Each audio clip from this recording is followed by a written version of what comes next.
معذرت ہے، بس میرے بیٹا جو ہے نا کافی زیادہ بیمار ہے، تو ڈاکٹر صاحب نے چلے جانا ہے، تو ابھی میں جانا چاہتا ہوں، اس لیے انشاءاللہ ورنہ آخر میں بیٹھنے کا انشاءاللہ ارادہ۔ اب میں جس شخصیت سے ملتمس ہوں، بسم حقیقت الادب کے ذمہ دار نگران استاذ محترم، جنہوں نے ادارہ اسراج العلوم میں زمانہ طالب علمی میں تقریری مقابلہ اپنے نام کیا، اور ہم نے بھی اپنی بزم کی اصلاح جن سے کروائی۔ میری مراد استاذ محترم حضرت مولانا محمد اویس حسن صاحب دامت برکاتہ العالیہ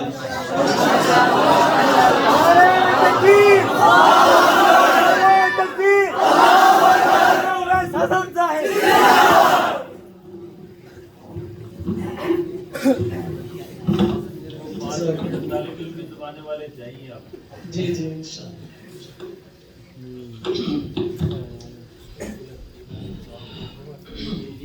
وقت کافی ہو چکا ہے، آپ حضرات کے چہروں سے تھکاوٹ کے اثرات ظاہر ہو رہے ہیں۔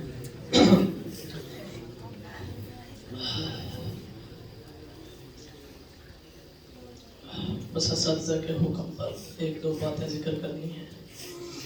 الحمدللہ وکفی والسلام علی عبادہ الذین اصطفی، اما بعد فاعوذ باللہ من الشیطان الرجیم، بسم اللہ الرحمن الرحیم۔ قل هل يستوي الذين يعلمون والذين لا يعلمون، وقال رسول الله صلى الله عليه وسلم خيركم من تعلم القرآن وعلمه، او كما قال عليه الصلاة والسلام۔ اقبال مرحوم کا ایک شعر ہے، وہ فاقہ کش کے موت سے ڈرتا نہیں ذرا، وہ فاقہ کش کے موت سے ڈرتا نہیں ذرا، روح محمد اس کے بدن سے نکال دو، افغانیوں کی غیرت دی کا ہے یہ علاج، ملا کو ان کے کوہ دمن سے نکال دو۔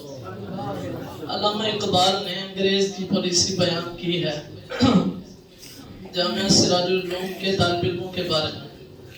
انگریز کی پالیسی یہ ہے کہ جب تک یہ ننھے منھے طالب علم یہ بوریا نشین موجود ہیں، مسلمانوں کے دلوں سے غیرت کو ختم نہیں کیا جا سکتا۔ غیرت کو ختم کرنے کا ایک ہی طریقہ ہے، افغانیوں کی غیرت دین کا ہے یہ علاج، ملا کو ان کے کوہ دمن سے نکال دو، ان بوریا نشینہ طالب علموں کو ختم کر دو۔ لیکن یہ نبی کریم صلی اللہ علیہ وسلم کے علوم کے وارث جب تک زندہ ہیں، انشاءاللہ یہ اسلام کی بہاریں اس دنیا میں اسی طرح قائم رہیں گی۔ اساتذہ کرام، علماء کرام، حضرت محترم صاحب تشریف فرما ہے، ان حضرات کی موجودگی میں کچھ بات کرنا بڑی جرات کی بات ہے، لیکن میرا اور آپ کا جس دین سے تعلق ہے اس دین کی تعلیم ہے وتواصوا بالحق وتواصوا بالصبر۔ اس آیت کی روشنی میں اگر کوئی بڑا کسی چھوٹے کو حکم دے یا کوئی چھوٹا کسی کو کوئی مشورہ دینا چاہے تو وہ دے سکتا ہے۔ اس سے معلوم ہوا اس آیت مبارکہ کو دیکھتے ہوئے اگر کوئی ان علماء کرام کی موجودگی میں بات کی جائے تو وہ حدود سے تجاوز نہیں ہوگا۔ سب سے پہلے مشکور ہوں تمام اپنے مہمان گرامی کا، حضرت محتمم صاحب کا، تمام اساتذہ کرام کا کہ وہ رات کے اس وقت تک یہاں تشریف فرما ہیں، ہماری سرپرستی فرما رہے ہیں۔ اللہ تعالیٰ تمام اساتذہ کا، طلباء کا یہاں بیٹھنا جمع ہونا قبول فرمائے۔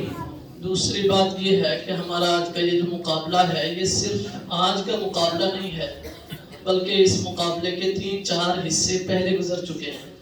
سب سے پہلے اس کو ایک تحریری شکل دی گئی، طلباء کرام سے تقاریر جمع کی گئی، کل 52 طلباء شریک ہوئے جس میں سے 32 طلباء تحریری مقابلے میں کامیاب ہوئے۔ پھر اس کے بعد مزید 2 مقابلے ہوئے، انتخابی مقابلے، ایک تحتانی درجات درجہ ابتدائیہ سے درجہ اولیٰ کے طلباء کے درمیان اور دوسرا ثانیہ سے سادسہ کے طلباء کے درمیان، جس میں 32 میں سے 18 طلباء منتخب ہوئے، اور ان کا آج آپ نے اس کے فوائد اور ثمرات اپنی آنکھوں سے دیکھے۔ میں نے اپنی زندگی میں اس ادارے میں بہت سے مقابلے دیکھے ہیں، لیکن ایسا روح پرور منظر میں نے آج تک نہیں دیکھا۔ ایسے روح پرور مناظر تھے۔ اللہ تعالیٰ اس میں مزید ترقیاں عطا فرمائے۔ ہماری دعائیں ہیں اس بزم میں حصہ لینے والا ایک ایک طالب علم اپنے وقت کا عطا اللہ شاہ بخاری بن جائے۔ سب بآواز بلند کہیں آمین۔ اللہ تعالیٰ ہر طالب علم کو اپنے وقت کا بڑا خطیب بنائے، بڑا مدرس بنائے۔ بس گزارش یہ ہے کہ آپ تمام طلباء نیت فرما لیں آئندہ سے آپ حضرات کی بہتری کے لیے۔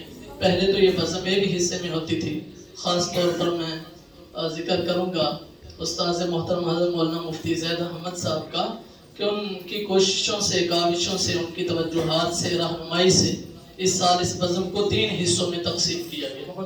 پہلے ایک حصے میں تھی، طلبہ کرام کی کثرت و ہجوم کی وجہ سے اس بزم کو 3 گروپوں میں، 3 جماعتوں میں تقسیم کیا گیا۔ اب طلبہ کرام ہر ہفتے نہیں تو دوسرے ہفتے ہر طالب علم کی باری آ جاتی ہے، اس لیے اب تو کوئی طالب علم اس میں پیچھے نہ رہے اور حصہ لینے سے بالکل بھی ہچکچاہٹ اور رکاوٹ محسوس نہ کرے۔ اور آخری بات، آخری گزارش یہ ہے کہ میں نے جو آیت مبارکہ تلاوت کی، آپ حضرات طلباء ہیں، علماء ہیں، ان کی موجودگی میں آپ حضرات کے فضائل کو بیان کرنا یہ تحصیل حاصل ہے۔ اس لیے میں آپ حضرات کے فضائل بیان کرنے کی بجائے اس بات کی طرف توجہ دوں گا کہ آپ جو کچھ علم پڑھ رہے ہیں، خیرکم من تعلم القرآن وعلمہ، آپ حضرات کی فضیلت کے لیے یہی ایک حدیث کافی ہے کہ وہ انسان سب سے بہترین ہے جو قرآن کا علم سیکھ رہا اور لوگوں کو سکھا رہا، یہی فضیلت کے لیے کافی ہے۔ اسی طرح آپ صلی اللہ علیہ وسلم کی بے شمار حدیث ہیں طالب علم اور علماء کے فضائل کے بارے میں۔ من سلک طریقا یلتمس فیہ علما سہل اللہ لہ طریقا الی الجنہ۔ اسی طرح حدیث مبارکہ میں آتا ہے ان العالم لا یستغفر له من فی السماوات ومن فی الارض حتی الحیتان فی جوف الماء وان فضل العالم علی العابد كفضل القمر لیلۃ البدر علی سائر الکواکب وان العلماء ورثۃ الانبیاء۔ حضرت مفتی محمد حسن صاحب رحمۃ اللہ علیہ بانی جامع اشرفیہ فرمایا کرتے تھے، حدیث مبارکہ میں آتا ہے کہ عالم انبیاء کا وارث ہوتا ہے، علماء انبیاء کے وارث ہیں، لیکن وارث ہونے کا مطلب یہ ہوتا ہے کہ ایک وارث اپنے مورث کی ہر چیز میں وارث ہوتا ہے، یہاں تک کہ اگر اس نے کوئی سوئی بھی چھوڑی ہے اس میں بھی وہ وارث بنتا ہے۔ تو اس کا مطلب یہ ہے کہ ایک طالب علم اور عالم کا فریضہ ہے کہ انبیاء علیہم السلام کی صرف جلالت قدر اور جلالت شان کو اپنے اندر نہ لے، بلکہ ان حضرات نے جو قربانیاں دی ہیں ان قربانیوں کو بھی لے، انہوں نے جو محنتیں اور مشقتیں جھیلی ہیں دین کو پہنچانے کے لیے۔ تو اگر صرف آپ جبہ پہن کے، دستار پہن کے، پگڑی پہن کے انبیاء علیہم السلام کی جلالت شان کو سمیٹ لیتے ہیں اور اپنے آپ کو وارث انبیاء کہتے ہیں، اور انبیاء علیہم السلام کی محنت، جد و جہد اور ان کی مشقت اور ان کے مشن کو نہیں سنبھالتے، تو اس کا مطلب یہ ہے کہ کما حق ہو وراثت کو نہیں پائے۔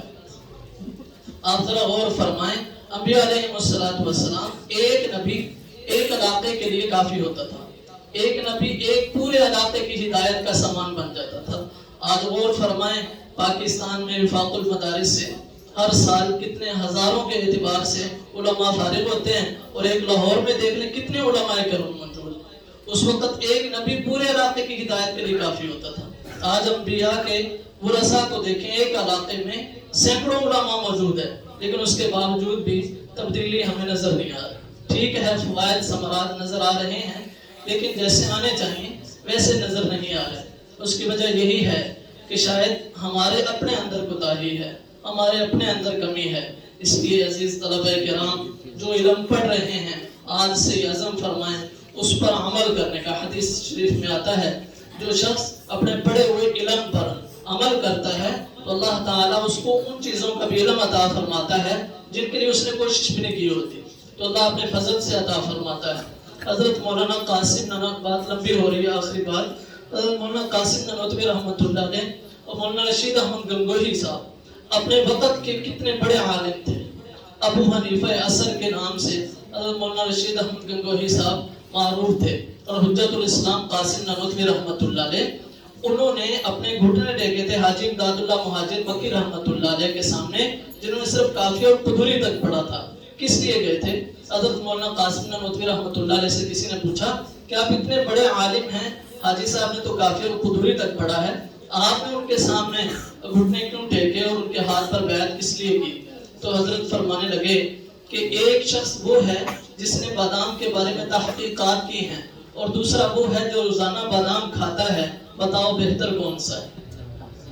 جو شخص روزانہ بادام کھاتا ہے۔ اس لیے ہم نے بادام کے بارے میں تحقیقات پڑھی تھی، حاجی صاحب نے وہ بادام اٹھا کے ہمارے منہ میں رکھ دیے، اس لیے آپ لوگوں نے بھی، آپ حضرات نے تحقیقات پورے سال پڑھی ہیں۔ آج سے عزم فرما لیں کہ ہم نے جو کچھ پڑھا ہے اس کے مطابق عمل کرنا ہے، انشاءاللہ کریں گے۔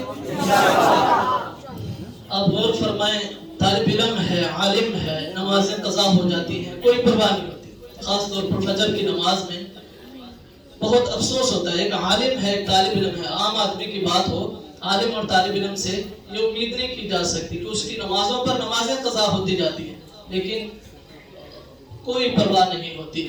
یہ اسی چیز کا نتیجہ ہے کہ ہم نے علم پڑھا ہے۔ آپ جانتے ہیں امام راضی رحمۃ اللہ علیہ کا ایک مرتبہ شیطان سے مکالمہ ہو گیا۔ امام راضی رحمۃ اللہ علیہ کتنے بڑے عالم تھے اور اپنے وقت کے متکلم اسلام تھے، شیطان کتنا بڑا عالم تھا آپ اندازہ لگائیں کہ شیطان نے امام راضی رحمۃ اللہ علیہ سے کہا کہ آپ کے پاس خدا کے ایک ہونے کی کیا دلیل ہے؟ امام راضی رحمۃ اللہ نے دلیل پیش کر دی، ایک دلیل، دو دلیل، تین دلیل، 99 دلیلیں امام راضی رحمۃ اللہ علیہ نے دی، شیطان نے سب کا جواب دے دیا۔ امام راضی رحمۃ اللہ علیہ موت کے اس عالم میں اور موت کے وقت اور موت کی کشمکش میں بہت پریشان تھے کہ اتنے میں ان کے شیخ نجم الدین کبریٰ رحمۃ اللہ علیہ پر اللہ تعالیٰ نے ان کی حالت منکشف فرمائی۔ تو شیخ نجم الدین کبریٰ نے کہا کہ راضی یوں کیوں نہیں کہہ دیتا کہ میں خدا کو بغیر دلیل کے مانتا ہوں؟ تو امام راضی رحمۃ اللہ علیہ نے اس وقت شیطان سے کہا کہ جا مردود، میں خدا کو بغیر دلیل کے مانتا ہوں۔